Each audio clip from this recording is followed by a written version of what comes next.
Hello, everybody, and welcome to the Magic Beans podcast. This is episode 120, and I am your host tonight. My name is Chewy, and I am joined by just the one bean. We've gone for quality over quantity this week. I am joined by the one, the only Disco Stu. How are you, mate? Apologies in advance, everybody. There is no quality here, but I'll do my best. Quantity, I'm large, but yeah. But I'm good, mate. I've talked you up. I'm good, mate. How are you doing?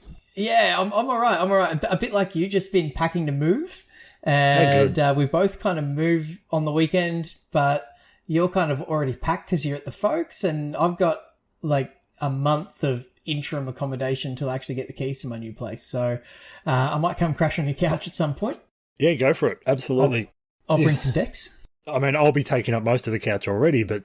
if it's between, 4 and 6 p.m., I imagine that's Stu nap time, I hear. So I wish. Yeah. 2-hour nap just to... like an entree to the main course that is a full night's sleep, right? I saw some of the bean spouses earlier today on Facebook talking about their during-the-day nap that one managed to have today, and I was like, I wish. Would have loved one. How good would that be? Yeah, that'd be so good. I remember those days. Yeah, that'd be awesome. So before we get into our main topic tonight, which is the Kamigawa League finals, which we will be streaming at 11 a.m.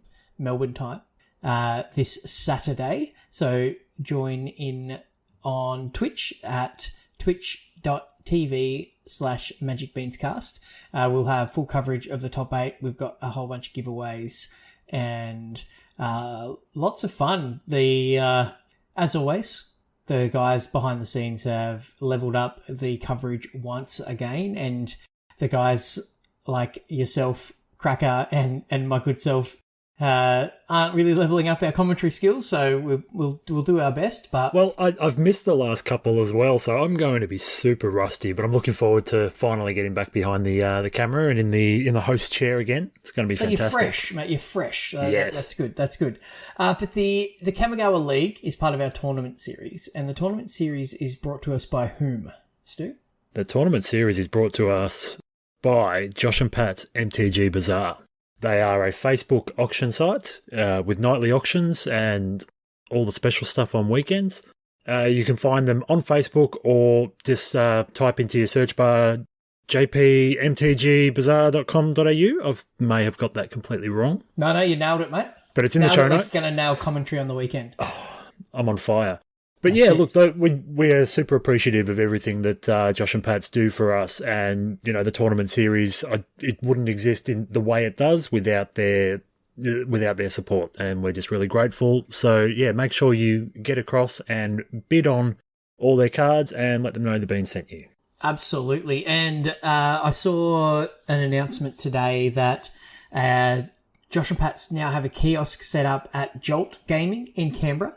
So, cool. Yeah, if you want to just cut out the Facebook side of things, maybe you've been zucked by for various That'd reasons. Suck. Yeah, and you want to and you're in the Canberra area, head on down to Jolt and say good day to Pat.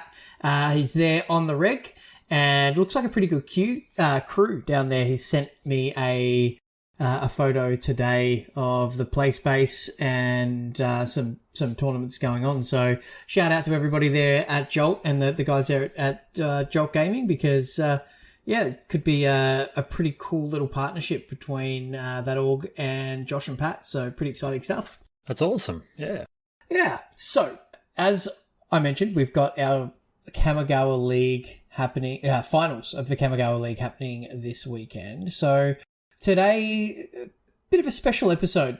I don't care what's going on in the Magic world. I don't care what's happening. Honestly, I don't care if somebody slaps somebody on stage in a feature match area. No, the only thing that matters in the Magic world tonight, this weekend, is the Magic Beans world. It's just us, man. Absolutely, and as it should be, because we have the best group of players, the best tournament series going around. So just going to have a bit of a focus on that tonight. So we've got our final 8 players. So we started with just north of 60, I believe. We had a couple of weeks of our group phase. Then we had another little tranche of matches happen with our finals, whittling down our top 16 down to our top 8. And I just want to say a massive congratulations to, and in no particular order, Benny R, regular, Azzy G, up-and-comer, Hemsy, we've seen that guy before, Pete Magic. Give someone else a go, Hemsy. Gosh. Yeah, I know, right? Like, what a hog. So, Pete Magic in his first Beans event. Tom D, again, on the reg. The GOAT, who was an Envy competitor. Another new face in 20k Blue. And just in the truest Stephen Bradbury style, Rolling Royce has slipped in there as well. So doing just doing Rolling Royce things and just getting the job done. But a lot of familiar faces. We'll get into his deck list tonight, but I don't think he's playing Gruul, actually. So that would be the ultimate Rolling Royce thing. It would be. I think he's playing something more akin to what Cracker would be used to. There's a few basic planes going on in there. So, yeah, I thought we'd just have a really quick whip through our players, get to know our players a little bit ahead of the coverage on the weekend, and then have a bit of a peruse through some deck lists, and then also talk about what the players are actually, what they're battling it out for. So, yeah. But before we do that, I just want to have a shout out once again to the guys working behind the scenes on the coverage, working exceptionally hard, making life really easy for us who just need to sit there in front of the camera and talk about Magic for an afternoon. So it's the amount of work that goes in is something that you don't really appreciate when you're watching the stream, but yeah, we see them asking questions and online late at night, and normally it's a Shorty Polywaffle thing. Polywaffle is gallivanting around Europe somewhere at the moment, so the reason Shorty has the night off tonight is he's not having a rest. He's doubled down, working extra hard on the stream to bring you the best possible coverage for the I'm just so glad he actually loves it, because, and I think we've probably said it before, I do feel a bit bad that Shorty ends up doing so much, but he just loves it. So, hey. He does love it, and go for it, man. Because he's not very good at the game, he has to bring something to the table. So that's this is what he does. So yeah. I'm not going to make any comments on who's good at the game and who's not. I have seen my record in the most recent league. I would have made finals except for 3 top decks. Anyway, right. So I would have made finals if I didn't lose so many games. Yeah, I mean, I'd be the best player in the world if if that didn't happen. So yeah, absolutely. So let's just do a quick run through of our players and the profiles, because we've got some diversity, got some people from all over the country, which is always exciting. And I thought we would just run through things quickly. So who's first on your list there? So the first on my list is one of our newcomers, and they, turns out, speaking of Canberra earlier, they are from Canberra. It is 20k Blue. They hail from Canberra, and I think this is their very first league with us, their very first event. So well done making top 8. That's amazing. Way to announce yourself onto the tournament series scene for sure. I mean, and we say it a lot, right? Like whenever we do our league draw on Twitch, we talk about the fact that we have some amazing players and that the newcomers, who knows what they bring. I think every time we have newcomers, if they don't make finals, they're very close. So we just have this ultra competitive environment that seems to just keep attracting amazing players. Quality attracts quality, right? I guess so. I mean, that ultra competitive, but I must say everybody plays our leagues and the games in our leagues. They play in an amazing right spirit. So yes, yeah, we've got a pretty good little culture running there, and I think that's one of the things I'm more proud of. Absolutely. So 20k Blue wants to play against some creature decks, specifically runes, calling out runes. So what deck are they playing if they're calling out runes? I'm very interested to find that out. We'll get into that. So they want to avoid black base control. And, we missed one key bit. They first started playing Magic during War of the Spark, which is haven't been playing that long. But it's a fantastic set to start with. Absolutely. I love that set. It was pretty good. Pretty good. So the next cap off the rank here is a player we're familiar with, the GOAT, hailing from Melbourne. I've been playing for a bit over 3 years. We saw the GOAT during the 2021 Invitational, and they just want to jam against creature decks and hopefully dodge the control decks, and just straight up just wishing everybody good luck. So get a bit more trash talk going on there. So for those not aware, so we asked our players just a couple of things, how long they've been playing, what their best performance was, what they want to play against, what they want to avoid, and gave them the option to have a little message to some of the top 8. Some of them were ultra polite. Others saw the opportunity for what it was and had a bit of banter. So I'm looking forward to those. So after the GOAT, who do you have there, mate? All right, next we have Azzy G, who has been with us for a little while now. They've been playing. They're from Bendigo, so just up the road, and their best performance was this top 8 plus a 5th place in the Beans Historic event, which is very good. Fair show. Just outside of top 4. I think they just missed top 4 on Breakers. It was close, but wasn't that their partner that actually took down the event as well, or was that somebody else? Is Sarah Soldiers the better half of Azzy G? Is that correct? I hope I'm right. I could be wrong. Forgive me. I am not sure, but if that's the case, congrats, because I think they've just had a little one. So so good. Yeah, raising the next generation of Magic players and crushing events. So that'd be amazing. So what we're seeing here again from Azzy G, much like 20k Blue, they want to play against runes and mono white. So there must be some pretty hard metagaming here, eh? Yeah, absolutely. But they want to avoid Shorty. I mean, mono red. Everybody wants to avoid Shorty. I mostly want to avoid mono red. I mostly want to avoid playing it. But we'll see if anybody's done that. And then again, Azzy G's just been uber polite, going, let's have some good games and enjoy ourselves. Come on, Azzy G.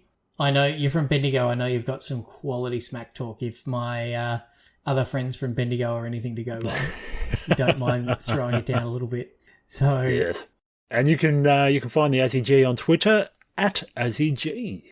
Okay, another familiar face here. We've got Benny R. So previous league winner. So one of our end bosses, if you like, a big heavy hitter. The Beans has been with us from the start, from Bris Vegas in Queensland. I hope you're staying dry up there, Benny R. Yeah. And Benny's not super keen on playing the Mirror or Orzhov decks, and just wants to battle against creature decks all day. As I mentioned, he's a previous league winner, and sort of dipping his toe into the banter a little bit in his message to the other top 8 competitors in bring your best because I will be. So you better not make any misplays there, Benny R, because if that's your best, oof. The next face down here is someone who's had some great battles with Benny R along the way, and someone we've seen quite a lot in Hemsy. Talk to us through Hemsy. Hemsy, I'm looking at his deck list at the moment. Let me just scroll along to the next slide here. So Hemsy is also from Canberra, so we have a fair representation up there. Maybe one day we could do a Beans event in Canberra. Oh, wink, wink, nudge, nudge. Too soon to talk about that. Too soon. Oh, I didn't know what was. Hang on. And so Hemsy has been playing Magic since Adam was a boy. I guess that's a very long time. I think he's almost as old as I am, Hemsy.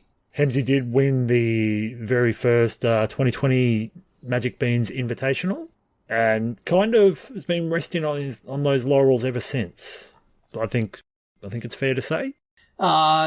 Look, he's not the threat. Let's just put it that way, right? Not now. Yeah. Not now. I'm just expecting Hemsy to run rampant on Saturday now. We love you, Hemsy. We know how capable you are. We just feel like we've known you for a few years now, so welcome to being trolled by the Beans. That's it. And Hemsy also wants to play against runes and control decks or random mid-range decks. So I guess Hemsy wants to avoid White Weenie But again, we have another person here who wants to play against runes. Do we have anybody actually playing runes? We might have one or two. We'll find out.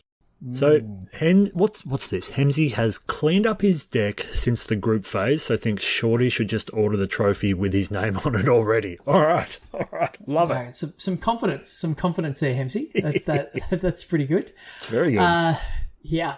So we have got a new face from all the way down in Tassie as our next player here. So the Cracker will do his best to remain impartial, but a fellow Tassie boy, he's gonna be hoping that Pete Magic has a good day.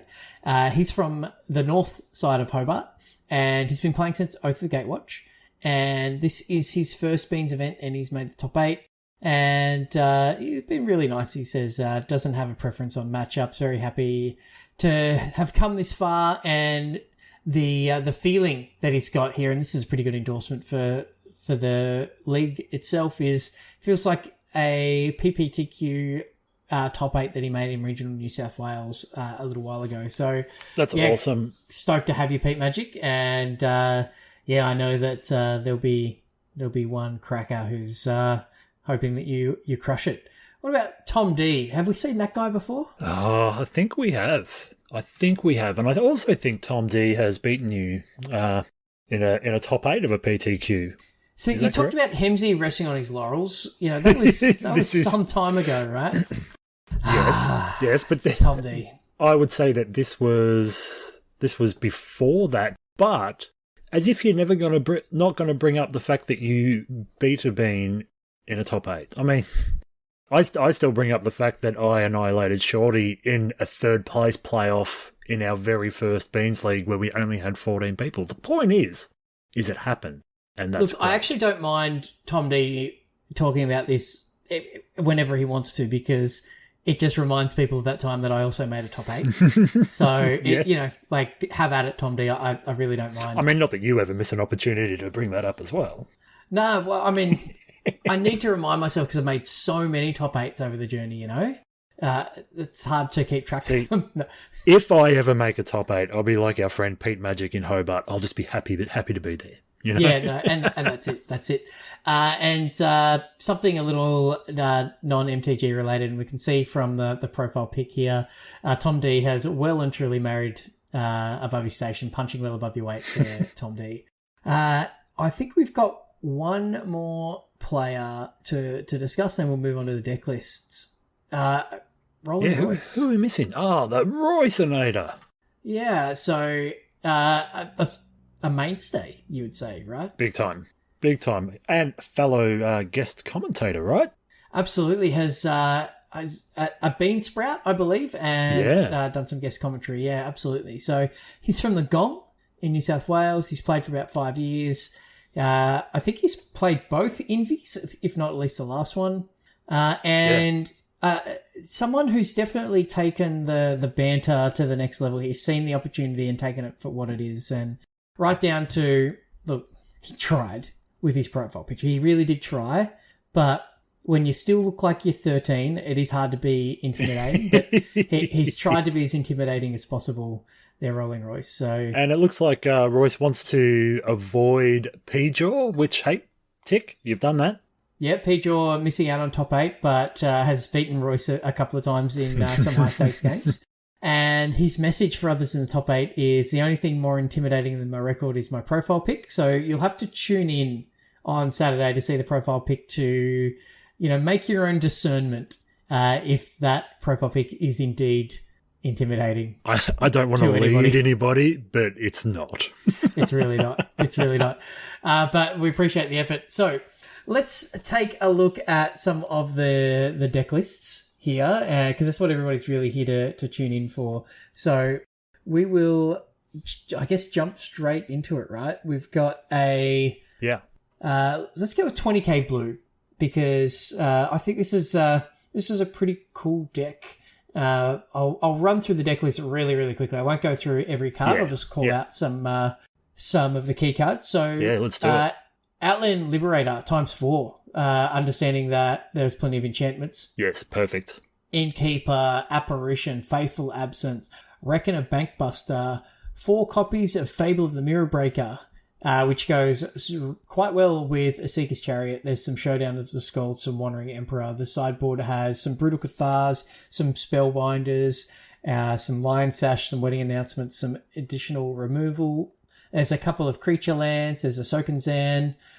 Just that classic mid-range sort of pile here. A lot of value, a lot of card advantage in the Naya colours, and some efficient creatures as well. What do you think of this deck, mate? I've got to be honest. I really like it. Really like it. I'm keen to actually sleeve this up over the next couple of days on Arena. I would have the bulk of this deck already. I'm sleeving it up. I'm not even going to wait to see how it goes on Saturday. I think it's great. It looks good. There's a lot of powerful cards here, particularly in the 4-drop slot. Chariots, Showdown, Wandering Emperor. But, things like Prosperous Innkeeper to help get you there. It draws so many cards. Yeah, that's what's really sticking out. Yeah, Restoration of a Ganjo as a one of fun of is card advantage. You get so much value out of Fable, Showdown, and the Bankbuster just mean that you just never ever run out of gas. So I think this deck's pretty cool. I think it's going to, and 20k Blue called out wanting to play against creature decks and particularly runes. So yeah, I think the Outland Liberators and the Faithful Absences and Portable Holes, and yeah, I think it's a deck that's really well set up for the expected metagame. Yeah, yep. So, but will that play out? That'll be the interesting bit. Yeah, absolutely. So, a deck that's not really the expected metagame is AZG. AZG with the blue-white or Azorius Tempo. It's nice to see some blue-white. I don't think we've seen a lot of it in recent standard settings. Certainly not like a beatdown creature-centric strategy. We've seen, a little bit of control, sweepers, counterspell type shenanigans, but yeah, this deck just wants to get in there. It does. Talk us through this deck. Right, so we've got, in your white, we've got a couple of Usher of the Fallens, the full complement of Luminarch Aspirants, Elite Spellbinders, Skyclave Apparitions, a Brutal Cathar. So, we've got that classic white removal there. The hate bears, if you like. Hate bears, that's. I knew there was a term. We've got quite a few of the Wandering Emperor. Lovely. And four of Spectral Adversary. Now, I always forget what that does. You pay 2 any number of times, and when you pay this cost 1 or more times, put that many +1/+1 counters on Spectral Adversary. Then up to that many other target artifact, creatures, and or enchantments phase out. Yeah, okay, that's cool. So a pretty good way to stay alive because it's got flash, but also a pretty good way to Alpha Struct to remove some blockers as well. So yeah, I like that. And there's a one of March of Swirling Mist, which is effectively the 5th copy of this card. So I'm picking up what AZG's putting down. One of the things I really like about this deck is the main deck Fading Hopes. So if he's expecting to play against runes, that's obviously pretty good. But there's some really, really cool one-ofs in this deck. There are, and I'm looking at them now. And there's a number of them, or a couple of them in the 4 slots of the Overcharged Amalgam, which is a fantastic card. Now, I'm looking at a screenshot where I can't actually get the card up for what it does, but it's got flash, right? And does it's got flash. It's a 3/3, and when it comes into play, it's got exploit. So you can sacrifice a creature and you can counter target spell or ability, activate or triggered ability. Yeah, so which is great. Yeah, it's a Stifle on a 3/3. So you've got, tokens from Usher of the Fallen. You've got the token from Adeline. You've got tokens from Wedding Announcement and Wandering Emperor where you've got fodder for it. And sometimes your Usher of the Fallen is just outclassed by what's on the board and, countering stuff and, upgrading the Usher is worth it. So I like that. Shorty and I streamed together during one of the finals weeks, and we saw Azzy G win a game with Kodai Soul of Kamigawa. So it's a 4-mana 3/3 flying dragon, and when it comes into play, for as long as you control Kodai, you get to... Or Kyodai, sorry. Another target permanent gains indestructible. As long as you control it. Yeah, right. Yeah, so it's a pretty cool trick to do that in combat, which is great. A Geistlight Snare for some additional counter magic is pretty good. Turns out there's a bunch of spirits in this deck. Yeah, there is. But then it goes big. Like the fourth one is big, and I like that. Old Big Blue, Imrith, the Desert Doom. Yeah, is that what we're talking absolutely. about? So just doing 5/5 giant flyer. dragon things. Yeah. So, there's definitely some matchups where you can just, like, here's my dragon with Ward 3. What are you going to do? So there's a lot of play to this deck. There's a lot of decisions. Do you get on board? Do you hold up counter magic? Do you, Well, I think that's the best part about decks like this, right? And, you hold up the counter magic, and then depending on what they do or what you can withstand, you go, all right, no worries, I'm just going to drop a Kodai or something if you have to, or having Kodai, flash creatures, Spectral Adversary, and the Wandering Emperor all have flash, so. Which is great. Yeah, very, very cool. Basically, just means most of the time you're just playing with your mana open, which is very control-y like. Absolutely, and one of the things I like about this deck is because all of the one-offs, if Azzy G's opponents are paying attention, because it is open deck list. This is Thursday night we're recording this, and we are playing on Saturday. People have to respect the one of Jwari Disruption. They have to respect the one of Geistlight Snare, because he can represent it. So, kind of playing a few mind games here, Azzy G as well. So I certainly appreciate that, and they can make coverage nice and fun. So shout out Azzy G for doing that for us. All right, who's next? Benny R. Right. We're going to talk about Benny. What do we got, Benny? I just got to find it now. Benny's gone full control here. Esper control. Oh, there it is. Yeah. I've hit my microphone, sorry. We've got a bunch of sweepers in the Meat Hook Massacre. We've got Farewell. We've got Doomscar. We've got some spot removal. We've got Portable Hole, March of Swirling Mist, Infernal Grasp, 4 copies of Vanishing Verse. And we've got Wandering Emperor, we've got Emiria's Call, we've got Lolth. This deck is cool. Hold up. Are we calling this Esper Control, or is it literally Esper Super Friends? Well, it's Kaito with Lolth, with Sorin, with Wandering Emperor. So, very much Super Friends. So, lots of Planeswalkers. Yeah. So, I've run into this deck a few times playing the Green-White Enchantments deck, and I reckon I'm 20% against it at best.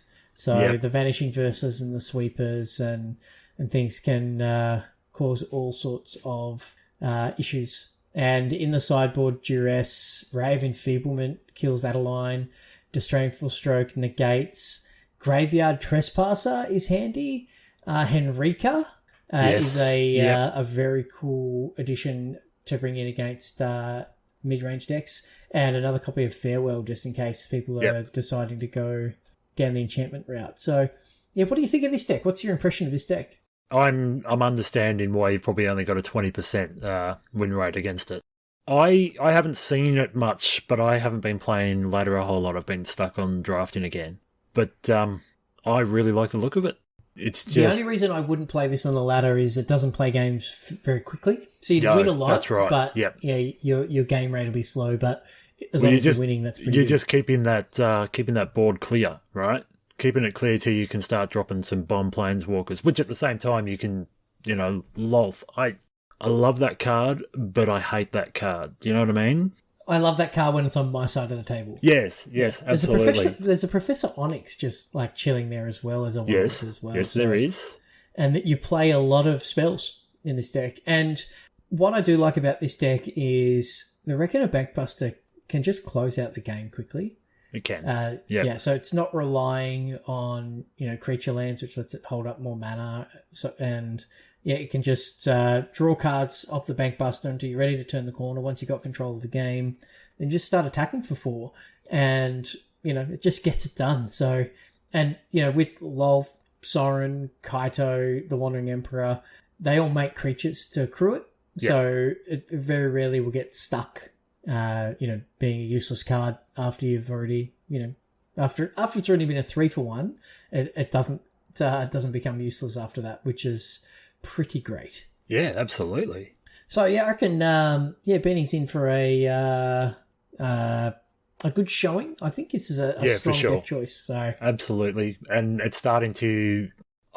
Look, whilst we haven't seen any runes yet, we are still seeing some pretty heavy creature based decks, like the 20k blue with their Naya mid-rangey deck and Azzy G as well. So we are still seeing creatures that are very prevalent, and I feel like Benny might just be, to this point, the clubhouse leader. Although I'd be really interested to see Benny play Azzy G, because some of the counter magic could really just blow out some of these big spells. If Benny taps out a big Metal Massacre or a Doomscar or a Farewell, then Azzy G can just hit that with a Spell Pierce, untap, and win the game. And that's game 1, and then game 2 comes along post sideboard, and we bring in some of the counter magic that we have in the sideboard. It's not heaps, but if it's enough to land, an Onyx or something like that, it can really bring the tide into your favour.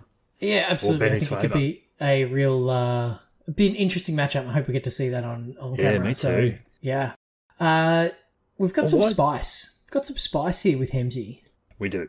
Okay. Like some real spice. And at first I was like, did Hemsy just pull in a bunch of random cards? But then you look at it a bit closer and you start going, ooh, right? Like there's a lot to this deck where, this definitely seems like, well, this is not a deck that you would see on week 1 of a metagame. This is after the metagame starts to sort of evolve and you get that bit of churn, and people will notice that there's a bit of a niche opening up for a mid-range combo-esque value deck that can just outgrind everybody. So I'm just trying to get my head around it at the moment. I like that we've literally got the night and day between Elderfang Disciple and Spirited Companion. One of them makes your opponent discard a card. The other one draws you a card. Yes, that's cool. And so basically what Hemsy's done here is he's just found the best comes into play ability creatures and paired them with 4 copies of Fable of the Mirror Breaker. So Companion, Disciple, Tainted Adversary. I didn't actually see the Mirror Breaker down there. There you go. Yeah, that's what's up. So Tainted Adversary, you make a copy of it, then you just pay more mana and get more 2/2s. Then Valky, Biting Palm Ninja, pretty good. Oh, that's brilliant. Especially if you can pick up your Spirited Companion and get some more value out of it. Archon of Emeria, I think, is a metagame call against the Runes deck. Yeah, for sure. That just shuts it down fairly well. Yeah. And then you've got the Brutal Cathar, Skyclave Apparition, just solid removal spells on a body themselves, but, do play nice with the Fable of the Mirror Breaker. Wedding Announcement, because it's just a good card. A couple of Duresses, I think, is a pretty good call. There's a lot of non-creature spells in the format at the moment. And some removal in Vanishing Verse, March of Otherworldly Light, and Lolth and the Wandering Emperor are good mates there as well in the Planeswalker slot. There's a Graveyard Trespasser and a Power Word Kill hiding out down there as well. So more comes into play and more removal. And there's some interesting choices here in the sideboard with the Akiba Reckoner Squad, Life of Toshiro Umezawa, Parasitic Grasp is a card you don't see a lot of. There's Metal Massacre. We've got a Bankbuster. Yes. Yeah, the Bankbuster. Go Blank. And then there's a big 4/5 Angel in is it Lisa, the Forgotten Archangel, yeah. So she does some pretty good things here in this deck as well. So a lot of spice here from Hemsey, and I want this deck to do well because it's cool. It looks fun. But I just don't have the experience with it. I'm just really looking forward to casting this deck and trying to pick the lines and things. It's just a really, really interesting deck that I think could be very, very good. But I feel like I need to play a few games with it to understand it myself. Yeah, for sure. For sure. I've got no idea what I'd be doing with it, but I think I'd be having some fun. Yeah, I think so. And we know that Hemsey loves his commander, and this looks like a deck that, you know, Hemsey would build this sort of strategy in commander, I think. So I can see why it's appealed to him here. So, yeah. So from one of our oldest hands in Hemsey to somebody brand new. Well, why don't we go and have a look at our friend in Hobart, Pete Magic, yeah?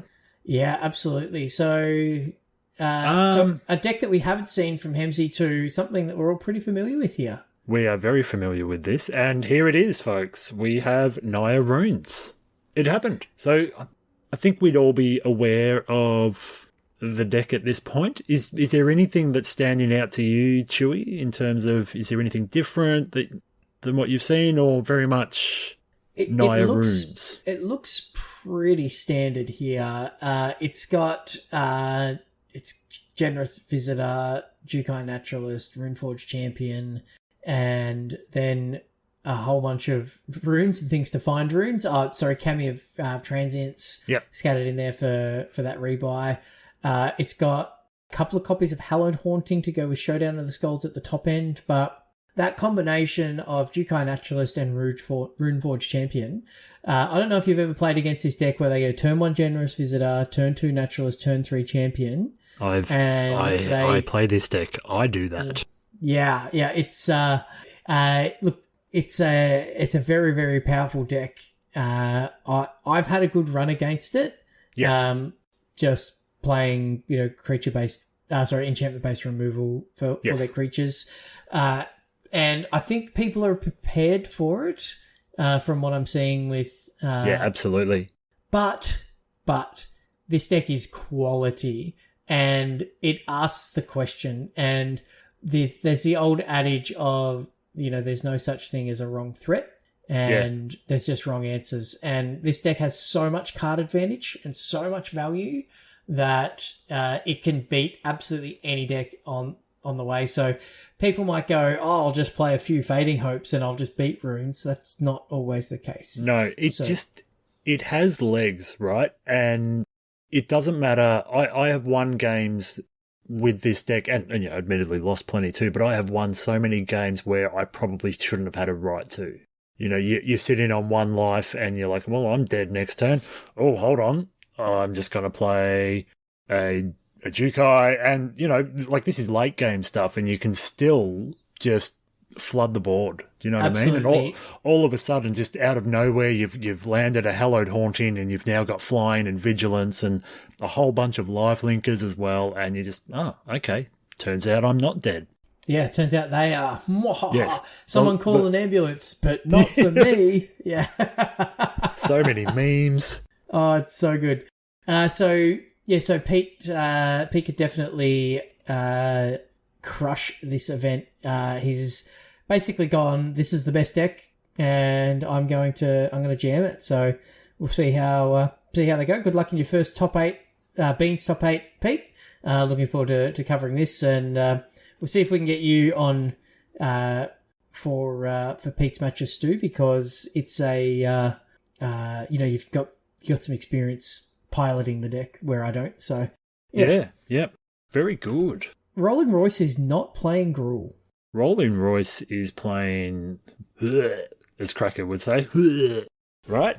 His deck's a little more plain, isn't it? See, now I got the picture up. You've done these pictures for the stream. They look great, and I'm looking at it, right, and I'm going, oh, Orzhov. But no, it's the stupid alternate art of the Intrepid Adversary being black, but it's actually a white card.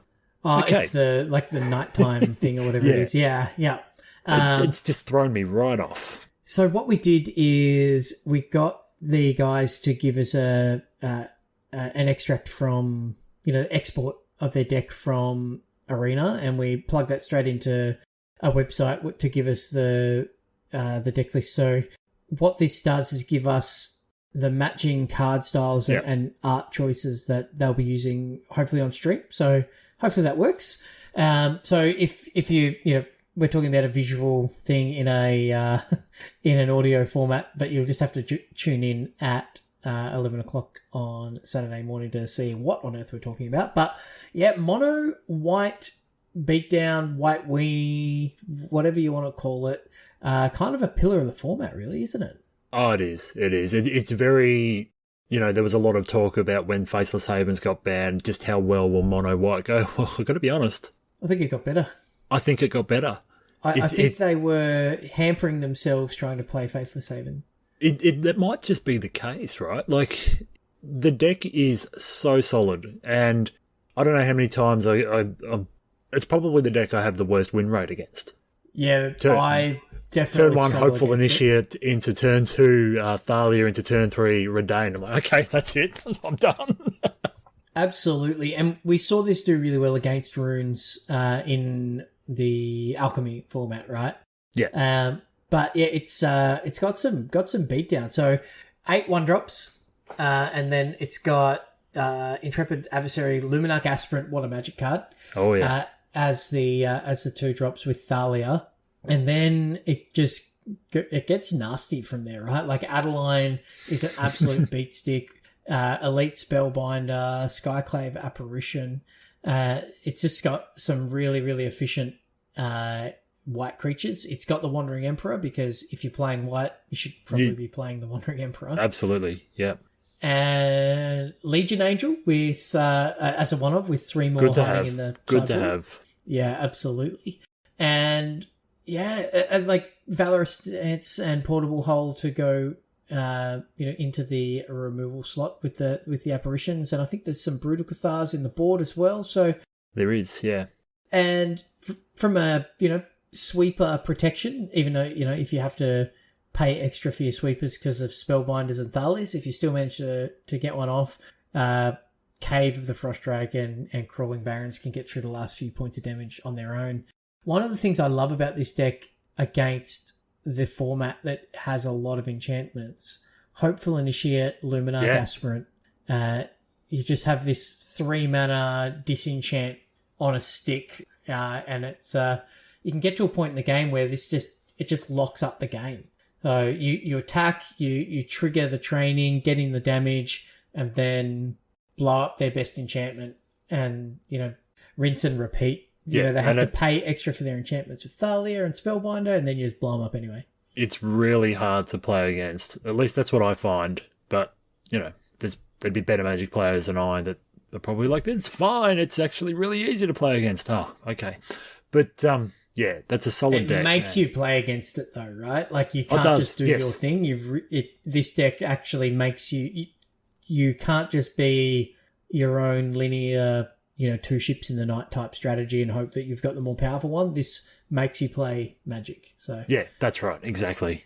And it can be really explosive to boot. So yeah, Guardians of Faith to protect against sweepers in the sideboard as well. So yeah, I think this is a really good choice from Royce. It can get under the control decks, particularly with the taxes element, and it has the tools to beat the other creature decks. So and look, we know Royce can play. So I think Royce is definitely in with a good chance to go deep with this choice on Saturday. It'll just be, does he draw Thalia on turn 2? Yeah.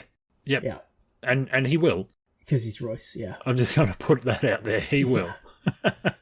2 more to go. What are we finishing on? What do you want to finish on? Well, let's go to Tom D. All right. With some humans. So Tom D is running the Naya humans. So we've got 3 Naya decks in our meta, but they're all very different decks. There's no denying it's a powerful colour combination. Bang. That's good. That's good. Mm. So to start off with, it just looks like mono white. Hopeful Initiates, Intrepid Adversaries, Luminarch Aspirants, Thalias, Brutal Cathars, Elite Spellbinders. It's just mono white, right? Yeah, Adeline's in there as well. And Yeah, there then are. Yeah, there are. And then it gets different. And then it gets very different. We have... What have we got, Chewy? I know we called you Halana Shorty and then. Alina, Right. who draft all-stars. And so 2 and Gruul, 2 and red-white for a 2/3 first strike and randomly reach. At the beginning of combat... Well, one's got a bow and arrow in the picture, dude. Ah, yeah, fair enough. Put X +1 counters on another target creature you control, where X is discards power. The creature gains haste until end of turn. So what's nice is like you go turn 3 Reckless Stormseeker, turn 4 Halana and Alina, and you get +3/+3.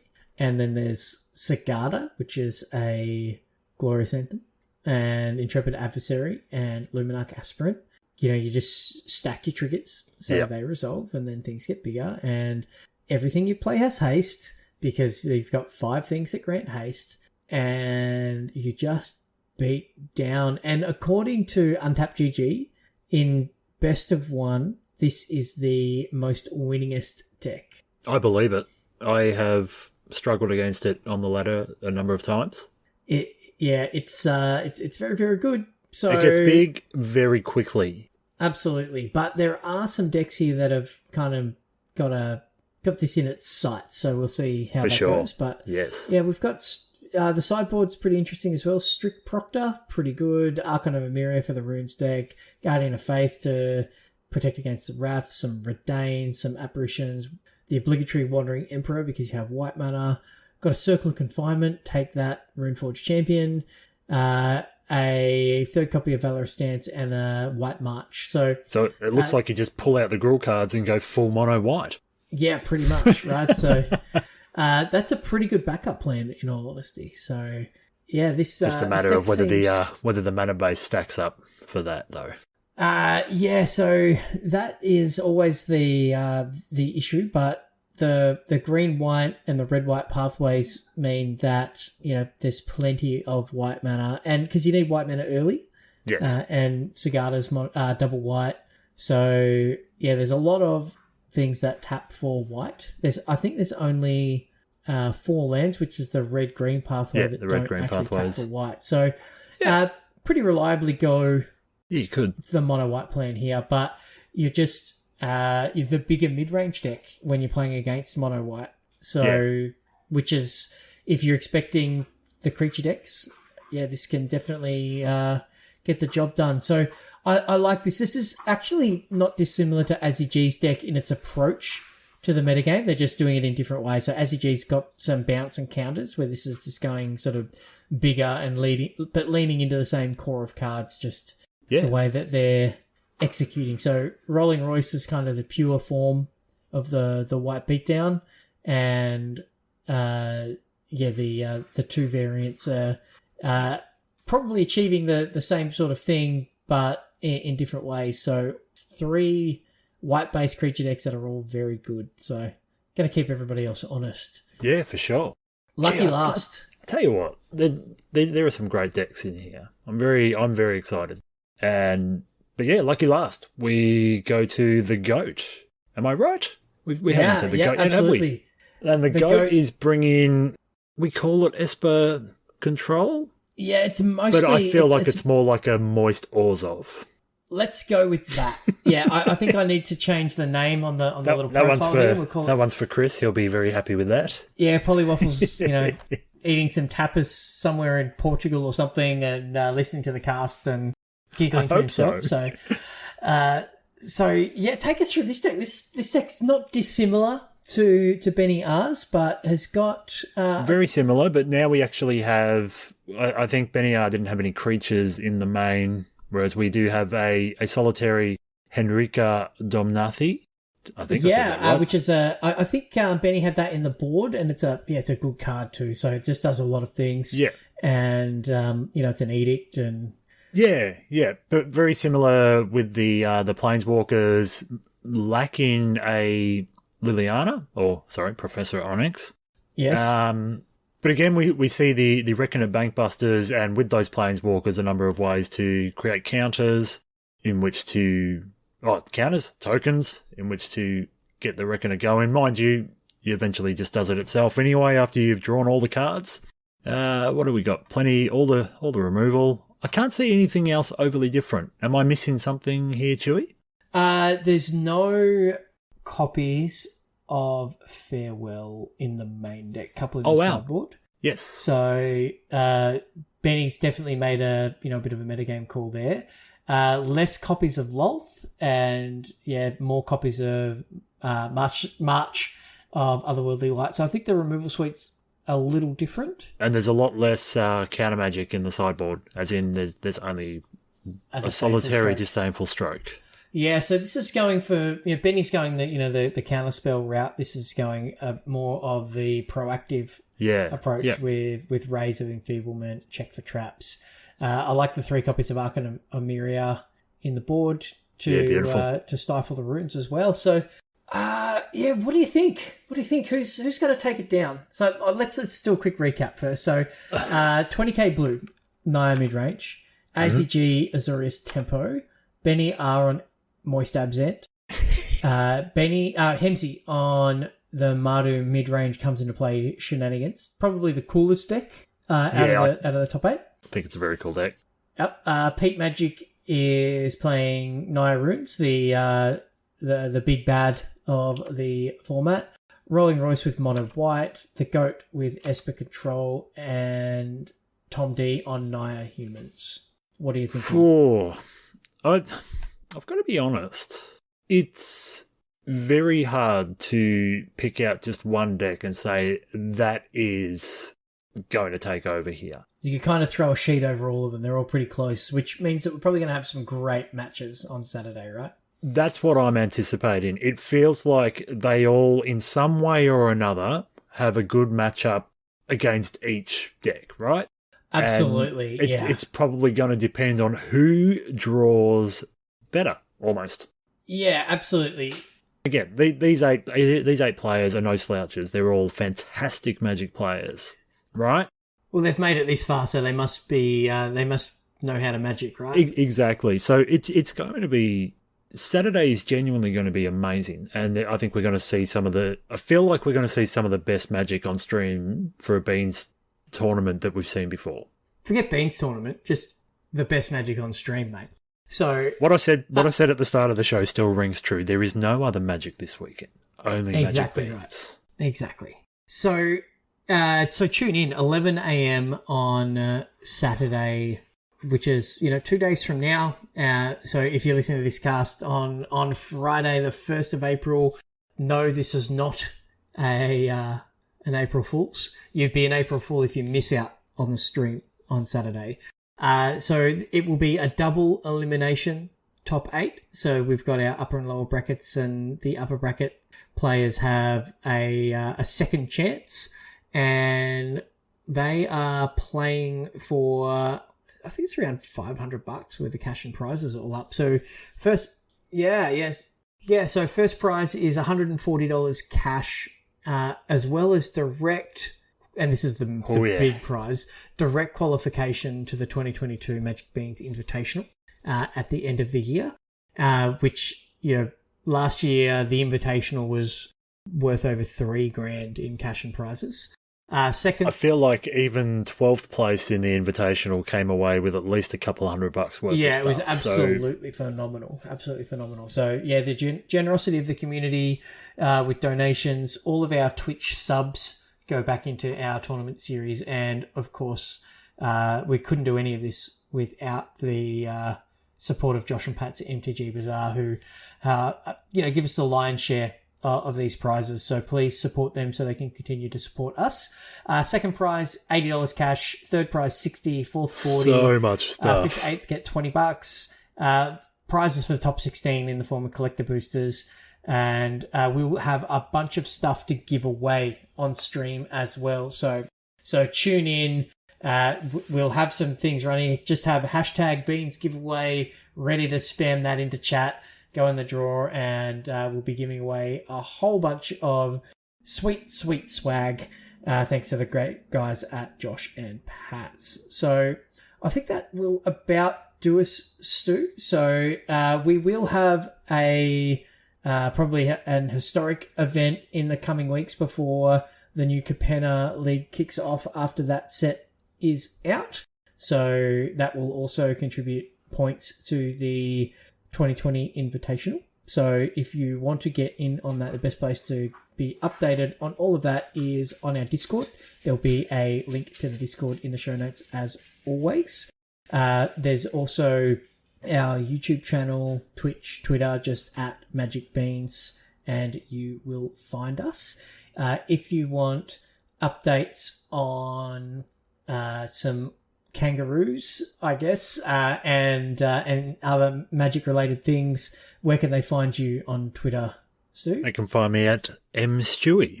And you can find me on at ChewyMTG. And thanks very much for tuning in. I'm really looking forward to hanging out with all of you in the chat on Saturday morning from 11 a.m. Australian time. Thanks so much for watching. We'll see you all next time on the Magic Beans podcast.